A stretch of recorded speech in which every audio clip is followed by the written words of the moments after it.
Hello guys, આજે હું natural night cream વિશે તમને કહેવા માંગુ છું. નેચરલ નાઇટ ક્રીમની અંદર નેચરલ ઇન્ગ્રીડિયન્ટ્સ આવે છે જે સ્કિનમાંથી એકને, dark circle, pigmentations, pimples and tanning remove કરે છે.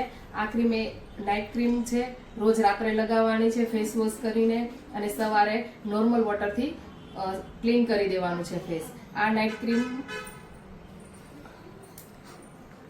નાઇટ ક્રીમનું ટેક્સચર એકદમ સ્મૂથ એન્ડ આ સ્કિન પર આવી રીતના મર્ચ કરવાથી સ્કિન એકદમ સ્મૂથ અને ગ્લો લુક આપે છે. બસ હાય ઉજાલી, તું આ છેલ્લા કેટલા વર્ષથી અમારી નાઇટ ક્રીમ યુઝ કરે છે? લાસ્ટ 4 યર્સથી. આનાથી તને શું શું ફરક પડ્યો છે? મારી સ્કિન એકદમ ગ્લો કરે છે, ડાર્ક સર્કલ ની કીડા, પિમ્પલ્સ નથી થતા, મને બહુ જ ફરક પડ્યો છે. આ નાઇટ ક્રીમ કેટલા ટાઈમ સુધી ચાલે છે? મહિનો સવા મહિનો. આ નાઇટ ક્રીમ લેવા માટે પલ્સ બ્રાઇડલ સ્ટુડિયોની જરૂરથી મુલાકાત લેજો. Thank you.